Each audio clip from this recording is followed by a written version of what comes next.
नमो बुद्ध साथियों, आप देख रहे हैं जागेश्वर धाम मंदिर का दृश्य। भीतर से पूजा पाठ हो रहा है। साथियों, यह वही जागेश्वर धाम है। आप देख सकते हैं कितना प्राचीन 1000वीं सदी में इसका निर्माण हुआ। और इसको देखकर आप यह अंदाज़ा लगा सकते हैं कि इसकी आकृति किस तरह की वास्तुकला या मंदिरों से मिलती जुलती है। यदि आपने बोध गया का बौद्ध मंदिर देखा हो तो आप आसानी से ये पहचान सकते हैं कि बिल्कुल वही उसी तरह की शेप, उसी तरह की आकृति है।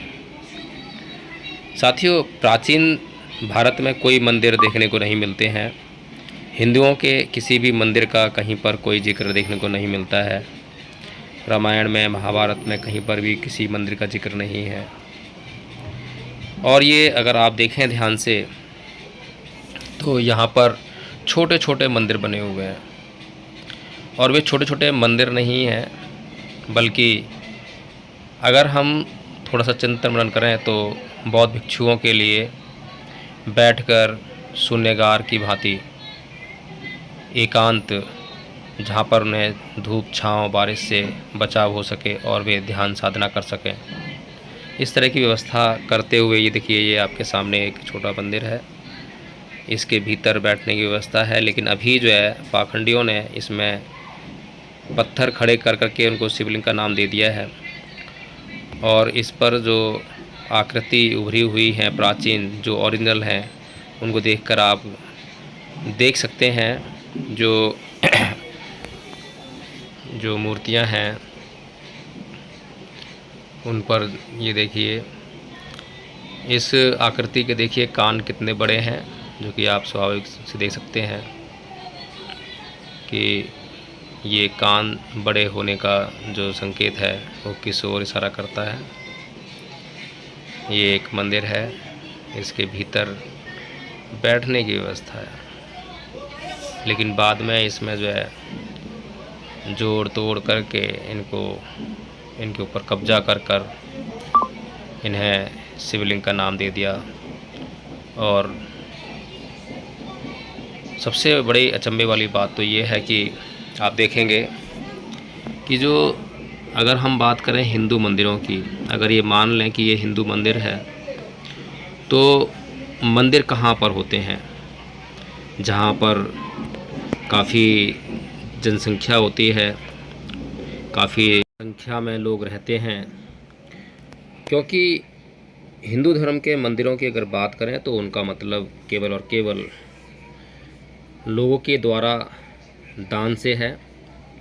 पूजा करने के बदले आप कहीं भी किसी मंदिर की व्यवस्था देख लें, आप जो है वहाँ पर कोई अध्ययन कार्य नहीं होता है। वहाँ पर केवल और केवल पूजा की जाती है, और पूजा अर्चना उसके बदले में जो है, जो पूजा अर्चना कराता है पुजारी, वह उसके बदले में दान लेता है, दक्षिणा लेता है, और बिना कुछ लिए जो है वह पूजा पाठ नहीं करवाता है।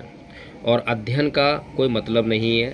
तो ये जो जागेश्वर धाम है, यदि आप यहाँ पर जाएं, विजिट करें इसको जो है, तो आप पाएंगे कि ये बहुत सुदूर जंगल में है, जहाँ पर कि आज तो आपको एक गांव जागेश्वर नाम से वहाँ मिलता है देखने के लिए, लेकिन उस समय जबकि ये जो निर्माण कार्य है जबका, तब जो है किसी भी प्रकार की यहाँ पे कोई आबादी रही हो, मुझे बिल्कुल भी यकीन नहीं है। और आबादी से दूर जो है यदि इस तरह का निर्माण कार्य कहीं किया जाता है तो उसका केवल और केवल अध्यापन कार्य के लिए किया जाता है।